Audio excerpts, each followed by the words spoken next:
우리는 믿음에 어떻게 자라는가에 관해서 살펴보고 있습니다.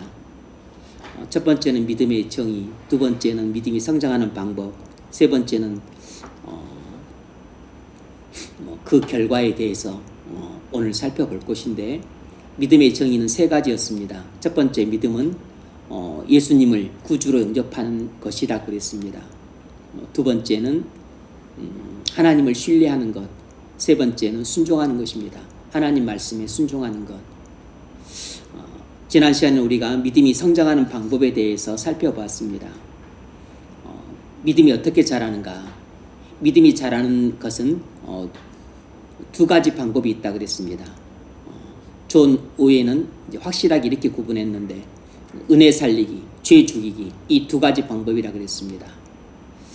또 다른 사람은 다르게 설명할 수 있습니다. 존 오웬은 그의 책 성령이라고 하는 두꺼운 책에서 믿음이 자라는 방법, 은혜 살리기, 죄 죽이기, 이 두 가지라 그랬습니다.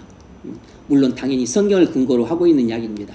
성경을 근거로 그렇게 두 가지로 정리할 수 있습니다.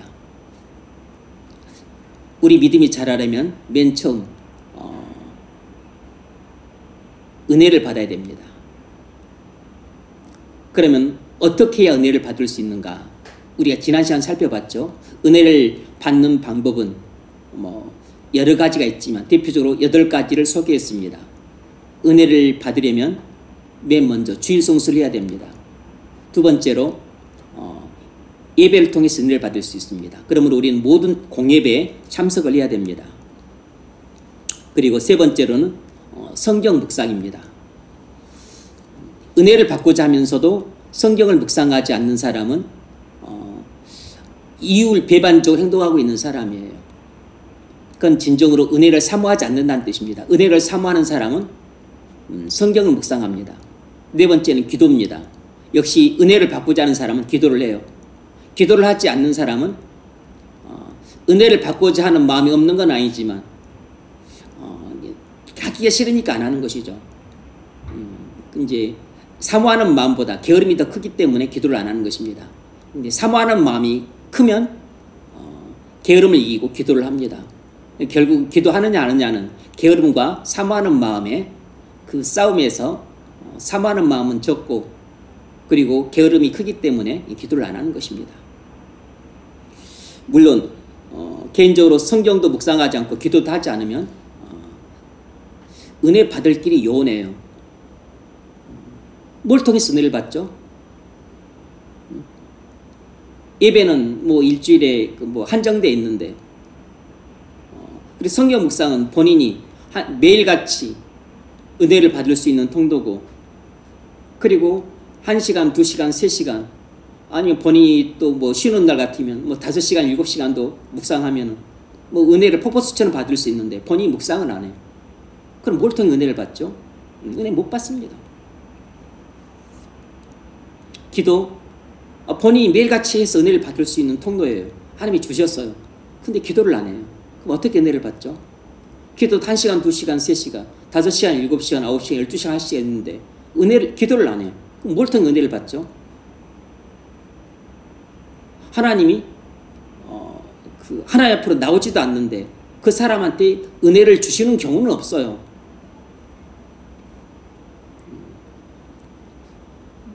TV 앞에 쪼그려 앉아 있는데, 잠자고 있는데, 아니면 또 몰래 숨어서 악을 행하고 있는데, 신나게 놀고 있는데 그런 경우를 통해서 은혜를 받을 수 없잖아요. 내가 왜 은혜를 못 받는가 곰곰이 생각해 보셔야 됩니다.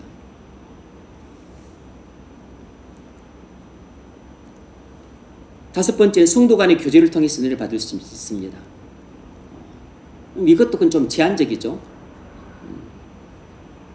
성도의 교제를 통해서 항상 은혜를 받는 것도 아니에요. 오히려 시험에 들기도 합니다.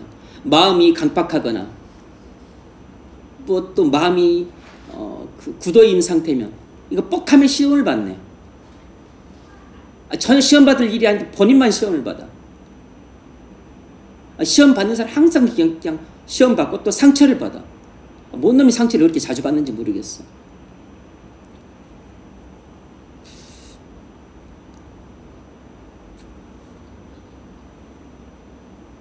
성도 간의 교제를 통해서 은혜를 받는 것만 아니에요. 시험에 들기도 하고 상처도 받습니다.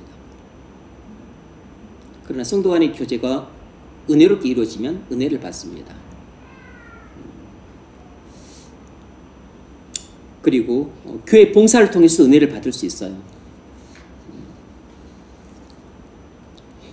봉사를 하다 보면 무슨 은혜를 받습니까? 그렇게 반문할지 모르지만 하나님께서 하나님을 사랑하고 그리고 교회를 사랑하는 마음으로 봉사할 때 또 주시는 비밀스러운 은혜들이 있습니다. 그건 해본 사람만 알고 맛본 사람만 아는 것이에요. 그리고 고난당할 때도 은혜를 받을 수 있습니다. 고난당하면 무조건 은혜를 받냐? 아닙니다. 고난을 당해서 시험에 들고 실족하는 사람도 쎄버렸어요. 고난당한다고 해서 다 은혜 받는 게 아닙니다. 고난을 극복할 때만 은혜를 받는 것이에요. 고난을 통해서 하나님을 만난 사람만 은혜를 받습니다. 고난을 극복하는 과정 속에서 은혜를 받는 것이지, 고난을 당할 때 원망하고 불평하면 그 사람 시험이 든 것입니다. 고난 당하고서 시험 드는 사람인 반면 고난 당하고서 믿음이 성장하는 사람이 있어요. 고난에 어떻게 반응하느냐에 따라 달려 있습니다. 고난에 원망과 불평으로 반응하면 그 사람은 시험 들고 실족하는 것이고, 고난 받을 때 믿음으로 그것을 극복하는 사람은 은혜를 받습니다. 고난은 은혜의 큰 통로예요. 그래서 성도는 모름지기 고난을 좋아하진 않지만 오히려 어쩔 수 없이 이제 본인이 그 고난 속에 빠져 있으면 어떻게든지 어차피 이제 당할 고난이니까 고난을 통해서 유익을 얻으려고 애를 씁니다. 그래서 고난을 믿음의 관점으로 바라보죠. 그래서 반드시 지금 내가 고난을 당할 때는 힘들지만 고난을 내가 극복하기만 하면 나중에 나는 정금같이 연단된 믿음을 갖게 될 것이다. 이제 이 해답을 알고 있기 때문에 어쨌든 참아내는 것입니다. 어쨌든 견뎌내는 것이에요. 그래서 그 과정 속에서 은혜를 받고 믿음이 자라게 됩니다. 고난이라고 하는 용광로 속에서 연단이 되니까 아주 강하게 담금질이 돼가지고 강철 같은 믿음이 돼요.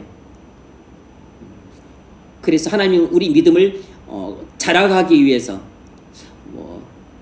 탁상 머리에서만 말씀 묵상을 통해서만 은혜를 주셔서 믿음을 자라게 하시는 게 아니에요. 꼭 기도의 자리에서만 은혜를 받고 믿음이 자라게 하시는 게 아닙니다. 예배 자리에서만 은혜 받고 믿음이 자라게 하시는 것이 아니에요. 다 우리 믿음을 자라게 하는 데에는 다 나름대로 영역이 있어요. 또 고난은 또 고난을 통해서 또 우리 믿음을 자라게 하시는 것입니다. 이건 우리가 취사 선택할 수가 없어요. 하나님이 섭리로 다 주십니다. 하나님이 계획 가운데서 우리에게 다 실행하시는 것이에요.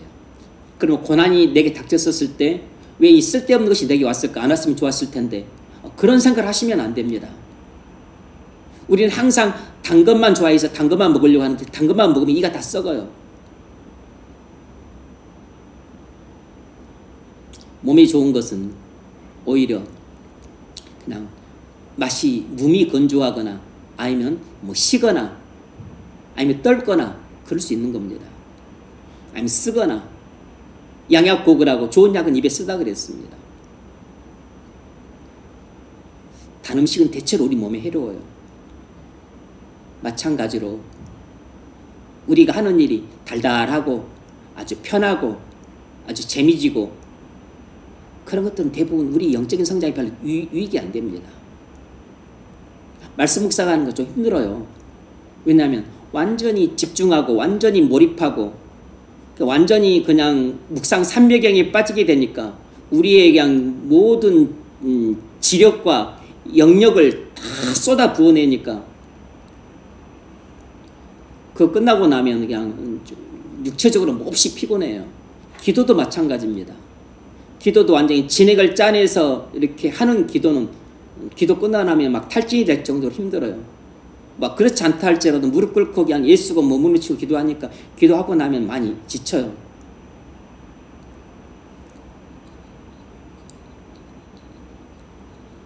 달달한 시간은 팝콘 먹으면서 영화 보는 그런 것도 달달하죠. 그냥 감자칩 먹으면서 TV 보는 것은 달달하다고. 그래서 우리 영혼에 하등의 유익이 안 됩니다.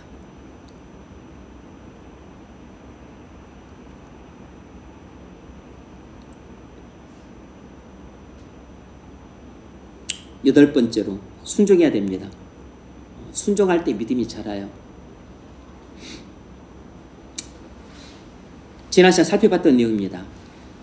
우리가 믿음이 자라려면 어떻게 해야 되는가? 첫 번째로 은혜를 받아야 된다 그랬습니다. 그리고 두 번째는 죄를 죽여야 돼요. 오늘 이 내용을 살펴보겠습니다. 우리가 믿음이 자라려면 은혜도 받아야 되지만 죄도 죽여야 됩니다. 로마서 8장 13절 너희가 육신대로 살면 반드시 죽을 것이로되 영으로서 몸의 행실을 죽이면 살리니. 여기서 몸의 행실이란 뭘 말하냐면, 잘 보세요. 너희가 육신대로 살면 반드시 죽을 것이로되, 이 말은 너희가 죄의 본성을 따라 살면 영적인 사망에 이른다는 것입니다. 하지만 성령으로 몸의 행실을 죽이면 살 것이다 그랬습니다. 몸의 행실을 죽인다는 말이 무슨 뜻인지 알아야 되죠. 몸의 행실이란 내 몸뚱아리가 죄의 유혹을 따라 하는 행동을 말합니다. 내 몸뚱아리가 죄의 유혹을 받아서 하려고 하는 행동이에요. 아, 지금 곧 이제 그 잠잘 시간 12시가 되었는데 쪼르륵 배가 고파. 아, 이거 라면 한 그릇 끓여 먹고 싶은데 아, 이거 또 잠자야 되는데.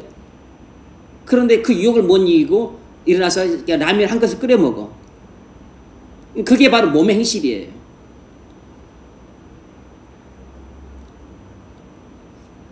주일 예배가 되었어. 예배 시간이 가까워요. 그럼 빨리 일어나서 뭐 또 단장하고, 그리고 또 뭐 기도를 하든 말씀 묵상하든 좀 은혜 받을 준비를 하고, 그리고 가야 되는데 그냥 또 토요일 날 늦게 잤어. 또 주일에 피곤하니까 또 늦게까지 일어나. 늦게 일어나. 토요일 날 늦게 자고 주일에 늦게 일어나는 거. 그게 뭐죠? 죄의 유혹을 따라 그냥 내가 그렇게 늦게 자고 늦게 일어난 것입니다. 그게 몸의 행실이에요. 몸의 행실. 그걸 죽여야 되는데 못 죽이는 것입니다. 그게 이제 그건 죄의 종으로 사는 것이에요. 죽이다라는 말은 억제하다는 뜻입니다. 물론 똑같은 단어는 아니지만 죽이다라는 이 헬라어 단어하고 비슷한 단어가 있는데 매장하다 이런 뜻입니다. 매장하다. 땅에 묻어버리다. 그러니까 우리가 그럼 밤 늦게까지 내가 놀고 싶은데, 또 밤 늦게까지 뭐 TV 보고 영화 보고 싶은데, 그런데 늦게까지 뭐 넷플릭스에서 영화를 보고 싶다. 근데 그 보고 싶은 유혹이 왔어. 그런데 그것을 그냥 매장시켜버려요. 땅에다 묻어버리는 것입니다. 그 유혹을 관 속에 집어넣어가지고 땅에 묻어버리는 것. 그것이 바로 죄를 죽이는 것입니다. 그걸 그냥 그 유혹을 관 속에 집어넣어가지고 매장해버려요. 그게 바로 몸의 행실을 죽이는 것입니다. 유혹을 물리치고 그리고 완전히 죽이는 것. 그게 바로 절제라고, 절제. 죽이다는 말은 억제하다는 뜻입니다. 좀 똑같은 단어는 아니지만 비슷한 단어고, 매장하다, 땅에 묻다니까 그게 훨씬 더 생동감이 있긴 해요. 유혹을 그냥 매장시켜버려야 돼요. 그것이 죄를 죽이는 것입니다. 그것이 몸의 행실을 죽이는 것이에요. 우리가 믿음을 자라게 하려면 은혜 받는 일이 제일 중요합니다. 그 다음에 중요한 일은 죄를 죽이는 일입니다. 사실상 이것은 별개가 아니에요. 은혜를 받아야 죄를 죽일 수 있어요. 은혜를 못 받으면 죄를 죽이려고 발버둥 쳐도 죄를 죽일 수 없습니다. 왜냐하면 죄를 죽일 힘이 없기 때문에. 죄를 죽일 힘은 은혜에서 나오는 것이에요. 은혜에서. 그러면 내가 죄를 죽이고 있지 못하다 하면 나는 죄를 죽일 능력인 은혜가 내게 없는 것이에요. 이유는 여러 가지 있을 수 있지만 큰 이유는 기본적으로 내가 말씀 묵상을 안 하는 것입니다. 은혜를 못 받는 거죠. 기도를 안 하는 것입니다. 은혜를 못 받는 것입니다. 읽어야 책들을 안 읽는 것입니다. 은혜를 못 받는 것이에요. 이제 제가 이번 주에 그 경건서적 읽것을 제가 알려줄 겁니다. 주문하세요. 내년도 이제 부터는 다시 또 경건서를 읽으십시오. 그동안 제가 책을 소개하지 않는 것은 여러분에게 말씀 묵상에 좀 더 부담 갖지 말고 좀 더 천착하고 말씀 묵상에 좀 집중하라는 의미에서 잠깐 쉬게 했는데 뭐 그런다고 해서 뭐 말씀 묵상을 여러분이 얼마나 더 진지하게 했는지 모르겠어요.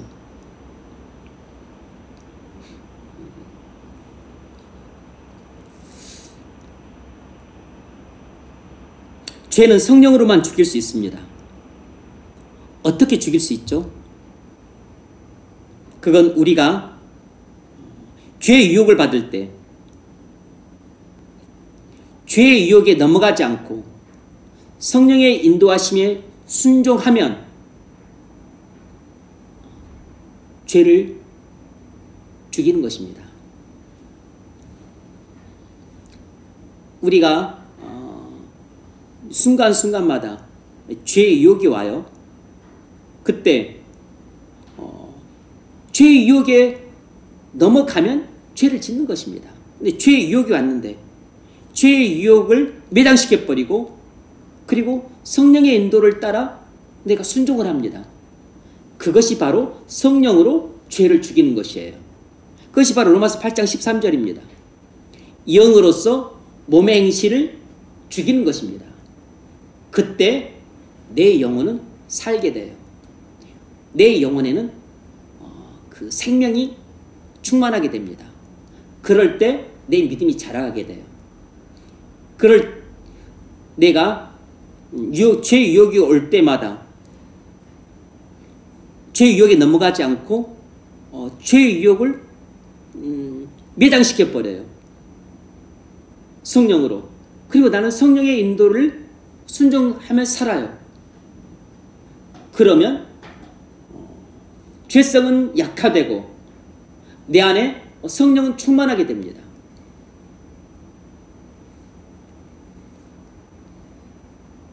그러면 내 안에 생명력이 충만해지죠. 그리고 자연스럽게 믿음은 눈에 보이지 않게 자라가게 됩니다. 이제 이런 일이 하루에도 몇 번씩 일어나고 또 한 주에도 많이 일어나죠. 그렇게 이것이 한 달이 지나고 1년이만 지나도 1년 사이에도 믿음이 많이 자라요. 근데 그것이 2년이 지나고 3년이 지나고 5년이 지나고 10년이 지나요. 믿음이 상당히 자랍니다. 10년 사이에도 믿음이 상당히 자라요.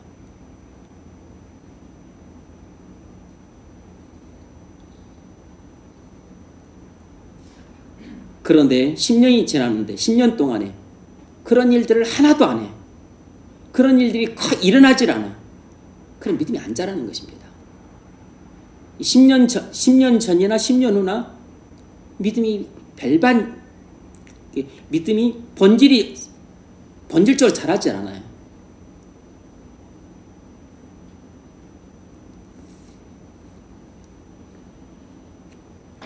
그건 너무나 슬픈 일이죠. 너무 비극이라고.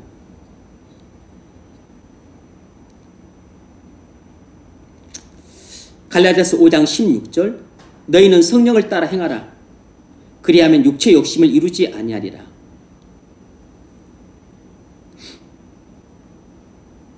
이것이 로마서 8장 13절을 다르게 표현한 것이라 볼 수 있습니다. 우리는 성령의 인도를 따라 순종할 때마다 우리의 죄성을 점점 약화시키게 됩니다. 그럼으로써 우리 믿음이 점점 강해지게 됩니다. 정반대로 우리가 성령의 인도를 저버리고 죄성을 따르게 되면 죄의 본성은 점점 강해지고 내 안에 있는 성령은 소멸하게 됩니다. 그러면 우리 믿음은 점점 약해집니다. 우리가 죄의 본성을 좇지 않고 성령을 좇아 사는 것은 절제로 나타나요. 그래서 고린도전서 9장 25절에서 바울이 이렇게 말했습니다. 이기기를 다투는 자마다 모든 일에 절제하나니 그들은 썩을 승리자의 관을 얻고자 하되 우리는 썩지 아니할 것을 얻고자 하노라. 무슨 말이냐면 절제란 죄를 죽이는 것입니다. 이 문맥에서 절제란 성경이 말하는 그 절제란 죄를 죽이는 것이에요. 세상 사람들이 말하는 절제하고는 좀 의미가 다릅니다. 물론 그것도 뭘 참는 것을 절제하는 것이라 그러죠. 근데 여기서 절제란 죄를 죽이는 것입니다. 죄의 유혹을 매장시키는 것이에요. 우리가 영적인 싸움에서 이기려면 절제해야 합니다. 예컨대 먹는 것을 절제해야 돼요. 그러니까 먹지 말아야 될 때 먹고자 하는 유혹을 매장시켜 버려야 됩니다. 자지 말아야 될 시간에 자고자 하는 유혹을 매장시켜야 돼요. 자야 될 시간에 자고 싶지 않는 유혹을 매장시켜 버려야 됩니다. 그래서 자야 될 시간은 자야 돼요. 일어날 시간에는 일어나야 됩니다. 이것을 잘하는 것이 절제를 잘하는 사람이고 절제를 잘하는 사람이 죄와 싸워서 이기는 사람이에요.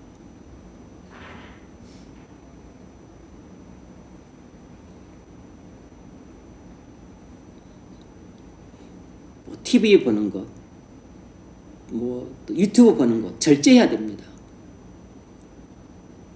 노는 것, 우리가 또 적당히 잘 놀아야죠.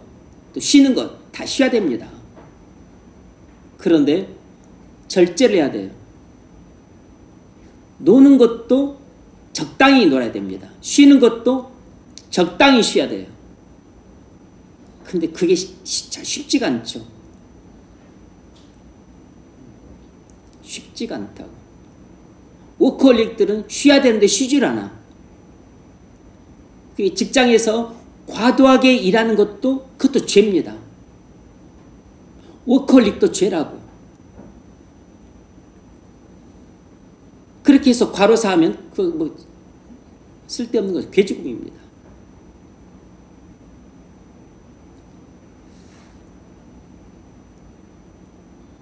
모든 일을 절제를 하는 사람이 그 사람이 영적인 생활을 최고로 잘하는 사람입니다. 말하는 것도 절제를 해야 돼요. 화내는 것도 절제를 해야 됩니다.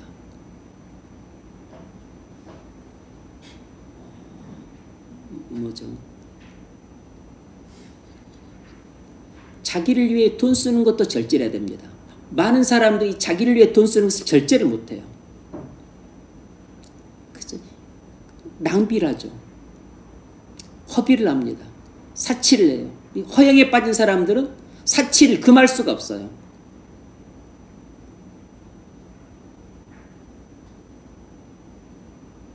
왜냐하면 절제를 못하기 때문이에요. 이런 사람이 다른 데는 절제를 할까요? 다른 일에도 절제 못합니다. 절제 못해요. 왜죠? 죄성이 너무 강해서 그 안에 원래부터 성령이 없든지 그리고 성령이 있더라도 성령을 소멸시켜버려요. 많은 경우는 성령이 안 계시니까 죄성이 왕노릇 하는 그 죄의 종의 상태에 있으니까 절제를 못합니다. 대부분 절제를 못해요. 자기를 위해 돈 쓰고 낭비하는 걸 절제를 못합니다. 쓸데없는 물건인데 사고 싶어하는 욕망을 절제를 못해요. 예전에 그 제 친구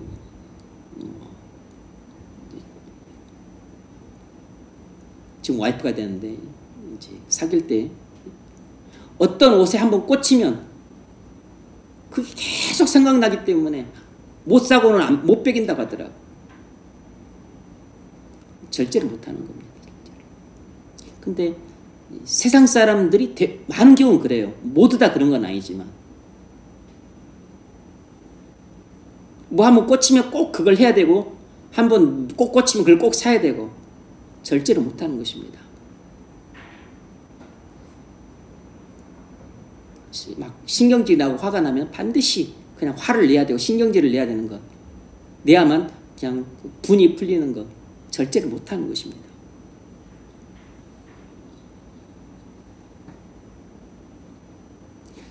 절제를 못하면 무절제하는 것이죠. 그러니까 그냥 먹고 싶은 대로 먹고 뭐 또 그냥 자고 싶은 대로 자고 그리고 막 욕하고 싶은 대로 욕하고 화내고 싶은 대로 화내고 뭐 물건 사고 싶은 대로 사고 이렇게 절제에 실패하는 것은 영적인 싸움에서 완전히 지는 것입니다. 이건 죄와의 싸움에서 완전히 KO패 당하는 것이에요. 죄와의 싸움에서 12라운드 내내 KO패를 당하는 것입니다. 1라운드에도 KO, 2라운드도 KO, 12라운드에도 KO. 그래서 KO로 지는 것이에요. 완전히 그러게 되는 것입니다.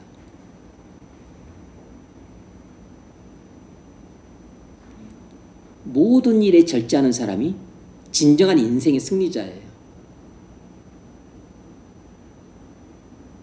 돈 잘 벌어가지고 넓은 집에서 그래서 늙어 죽을 때까지 돈 걱정 안 하고 편하게 사는 사람이 인생의 승리자라고 세상은 말을 하는데 그런 사람은 세상이 말하는 인생의 승리자고 성경이 말하는 인생의 승리자는 모든 일에 절제하는 사람입니다.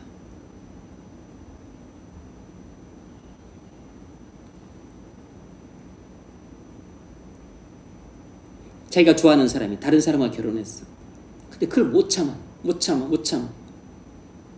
절제를 못해, 절제를. 좋아하는 감정도 절제를 못해.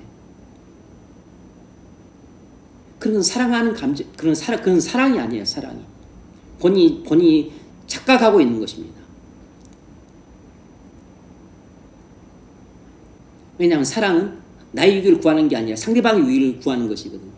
그럼 다른 사람이, 뭐 하나님이 다른 사람과 맺어줬어. 그에 대해서 불평할 필요가 없죠. 하나님이 하시는 일이니까. 그런데 그걸 못 참아.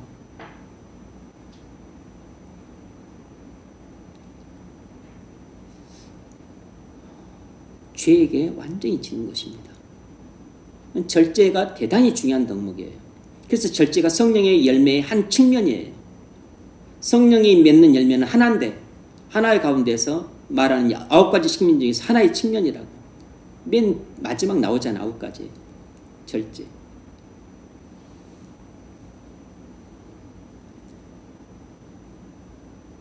그래서 우리가 성령으로 죄를 죽이고 있다. 가장 확실한 증거 가운데 하나는 절제로 나타납니다. 그래서 그 은혜 충만해 가지고 죄를 죽이는 일을 잘해. 그 사람은 매사에 절제가 나타납니다. 대체적으로 그런 사람은 규칙적인 생활을 해요. 밤에 정한 시간에 잡니다. 정한 시간에. 규칙적인 생활을 해요. 10시에 자면 10시에 자고 또 뭐 4시에 일어나면 4시에 일어나고 5시에 5시에 일어나고 딱 일어납니다. 세상 사람들 중에서 그렇게 잘하는 사람들이 있죠. 그런 사람은 뭐 대체로 자기 하는 일에 좀 성공을 합니다. 그렇게 절제하는 사람은 영적인 생활에 성공을 해요. 못하는 사람은 실패합니다. 못하는 사람은 그냥 죄에게 져요.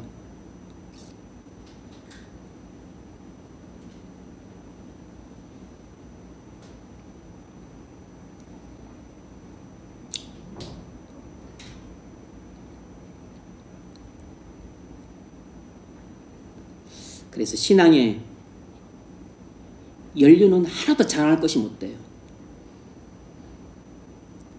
내가 절제하느냐 절제하지 않느냐, 이것이 내 신앙의 표지입니다. 내 신앙의 바로미터라고. 내 신앙의 척도입니다. 내 영적인 성숙도의 척도는 절제하느냐 절제하지 못하느냐에 달려 있습니다.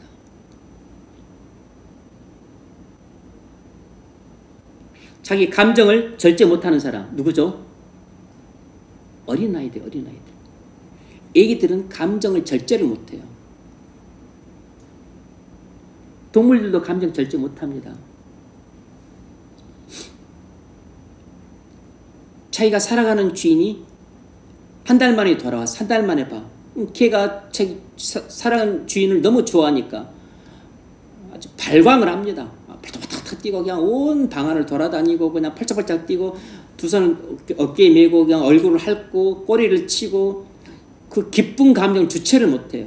그 나쁘다는 뜻이 아니고 저는 뭐 좋다고 보는데 어쨌든 감정을 주체를 못합니다.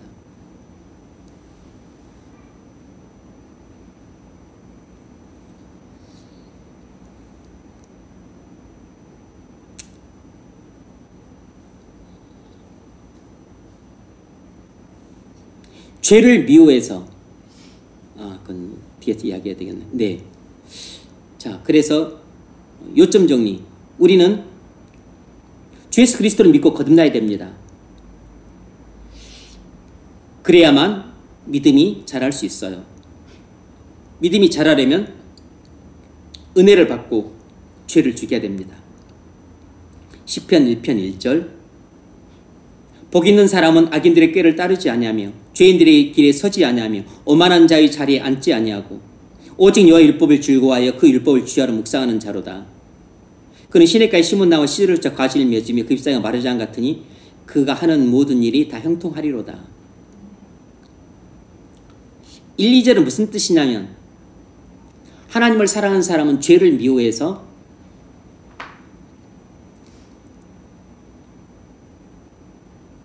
죽인다는 것입니다.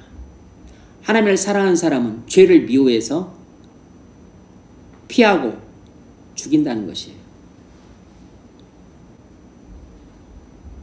그래서 죄를 미워해서 피하고 죽이는 사람은 믿음이 점점 자랍니다. 그래서 결국 성숙한 그리스도인이 돼요. 그러니까 은혜를 받아야지만, 이게 먼저 첫 번째예요. 그 다음에 죄를 죽이는 일을 할 수 있습니다. 그 결과 믿음이 자라가게 돼요. 자, 세 번째로 여기까지 다 봅시다. 믿음이 자라면 어떤 결과가 나타나는가? 하나님의 영광을 위해 살게 됩니다. 믿음이 자라면 어떤 결과가 나타나는가? 자기를 부인하고 자기 십자가를 짐으로써 하나님의 영광을 위해 살게 돼요. 자기를 부인하고 자기 십자가를 질 때만 하나님의 영광을 위해 살 수 있습니다.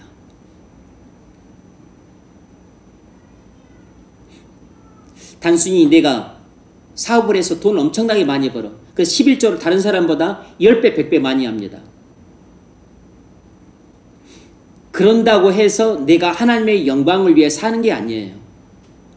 왜냐하면 하나님이 그 사람한테 다른 사람보다 돈을 10배, 100배 많이 벌 수 있도록 먼저 은혜를 주셨잖아요. 그런데 고작 자기가 하는 헌금이라고 하는 것은 그냥 다른 사람과 똑같이 11조를 내요. 그건 하나도 무슨 영광이 아니에요. 하나님의 영광을 위해 산다면 이건 예입니다. 예. 자기가 일정 부분 쓸 만큼만 남겨놓고, 액수가 아니고 10의 1이 아니라 자기는 10분의 1, 예를 들면 10분의 2만 남겨 10분의 3만 남겨도 자신의 가족과 자신의 미래를 위해서 충분히 쓸 수 있다면 나머지는 하나님께 바쳐야죠. 그것이 자기를 부인하는 것이지. 남들과 똑같이 11조 하면서 난 남들보다 10배나 더 헌 걸 많이 한다. 그건 하나도 잘할 것이 아니고 하나님의 영광이 사는 것도 아니에요.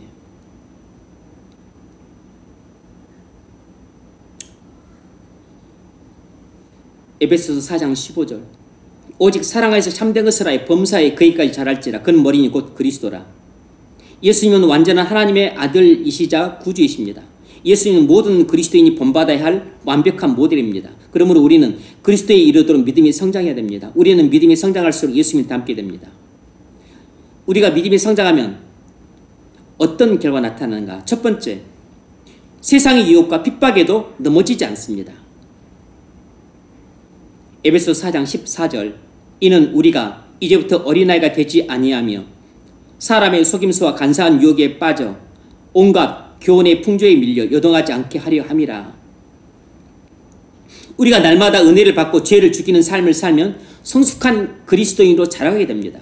그러면 우리는 세상의 유혹과 핍박에도 넘어지지 않는 강한 믿음의 사람이 될 수 있어요. 넘어지더라도 다시 일어납니다. 그러면 결국 죄와의 싸움에서 이겨서 승리의 기쁨과 감사의 찬양이 넘치게 됩니다. 두 번째로 믿음이 성장하면 어떤 결과가 일어나는가? 자기를 부인하고 자기 십자가를 집니다. 마태복음 16장 24절 이에 예수께서 제자들에게 이르시되 누구든지 나를 따라오려거든 자기를 부인하고 자기 십자가를 지고 나를 따를 것이니라. 우리가 거듭나서 믿음이 성장하면 자기를 부인하고 자기 십자가를 지는 사람이 됩니다. 이것이 믿음이 성숙했다는 가장 확실한 증거입니다. 만일 우리가 여전히 자기 권리와 이익을 챙기고 자기 행복과 가정의 안락한 삶만을 삶의 우선순위에 놓고 산다면 우리는 아직도 어린아 같은 믿음을 가진 사람입니다. 믿음이 성숙한 그리스도인은 자기 권리와 이익을 포기할 줄 알고 자기 행복과 가정의 안락한 삶보다는 하나님의 영광과 하나님 나라 건설을 우선순위에 들고 살게 됩니다. 세 번째로 하나님의 영광을 위해 삽니다. 고린도전서 10장 31절 그런즉 너희가 먹든지 마시든지 무엇을 하든지 다 하나님의 영광을 위하여 하라. 우리의 존재의 목적은 우리 행복이 아니라 하나님의 영광입니다. 이게 중요한 말이에요. 우리의 존재의 목적은 우리 행복이 아니라 하나님의 영광이라는 사실을 기억하셔야 됩니다. 그러므로 우리는 우리의 행복을 위해 살 것이 아니라 하나님의 영광을 위해 살아야 합니다. 그럴 때 하나님은 우리에게 복을 주셔서 우리가 구하지도 않은 행복을 누리게 하십니다. 우리 존재의 목적은 하나님의 영광이 있고 우리 존재 이유도 하나님의 영광이 있고 우리의 존재 가치도 하나님의 영광이 있습니다.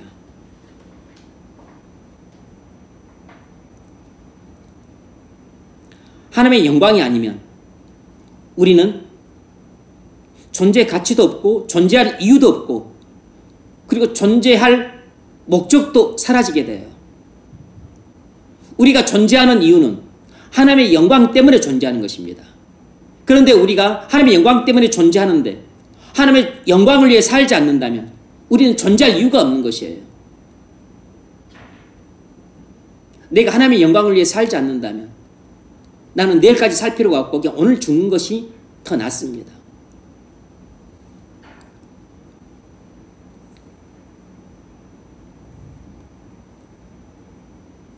저는 제 자신을 위해서 실제로 그렇게 기도를 해요.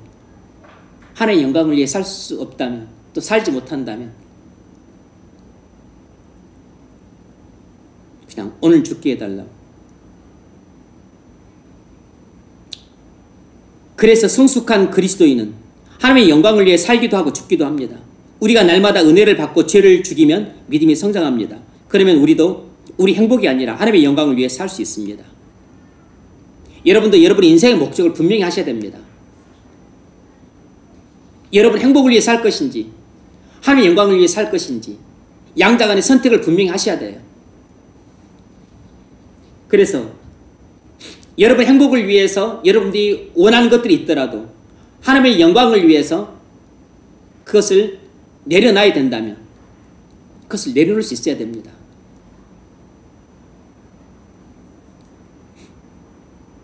그것이 여러분이 가진 돈이든 아니면 여러분의 어떤 감정이든 아니면 또 여러분의 직장이든 아니면 또 여러분의 뭐 집의 위치든 아니면 자신에 대한 욕심이든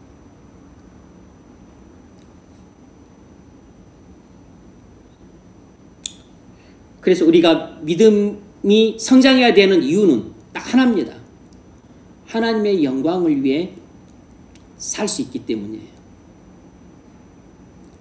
그런데 많은 사람들은 믿음을 성장시키고 싶은 이유가 자신의 행복 증진에 있습니다. 믿음이 성장하면 행복도도 증가해요. 그건 행복을 추구해서 그런 것이 아니고 하나님의 영광을 위해 살면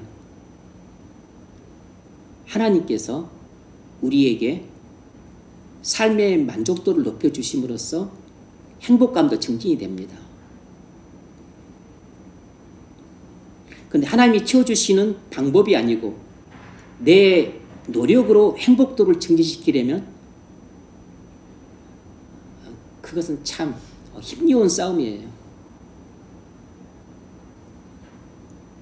내 노력으로 행복도를 증진시키는 것은 행복해진다 싶을 때 나중에 사상누각처럼 허물어짐으로 한순간에 모든 걸 잃게 돼요. 돈 때문에 행복감을 느꼈던 사람은 돈을 잃어버리면 행복을 잃어버리잖아요. 자식 때문에 행복을 느꼈던 사람은 자식을 잃어버리면 행복을 잃어버리잖아요.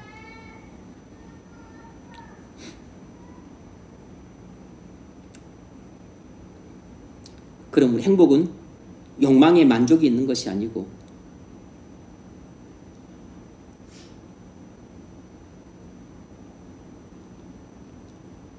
왕 대신 예수님의 통치에 순종할 때 있는 것입니다. 하나님 나라에 있는 것이라. 요점 정리.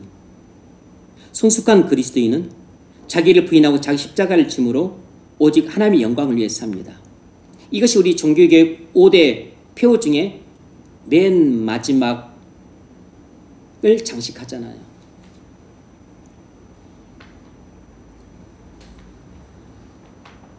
그러므로 우리의 존재의 목적, 우리 인생의 목적도 하나님의 영광을 위해 사는 데 있습니다. 결론, 우리는 먼저 주 예수 그리스도를 믿고 거듭나야 됩니다. 그런 후에 믿음이 자랄 수 있습니다. 믿음이 자라는 방법은 첫째 은혜를 받는 것이고 둘째 죄를 죽이는 것입니다. 성숙한 그리스도인은 자기를 부인하고 자기 십자가를 짐으로 하나님의 영광을 위해 삽니다. 우리도 날마다 은혜를 받고 죄를 죽여서 성숙한 그리스도인으로 자라나기를 바랍니다. 그래서 자기 행복을 위해 살지 말고 하나님의 영광을 위해 사시는 저와 여러분 되시기를 주의 이름으로 축원합니다.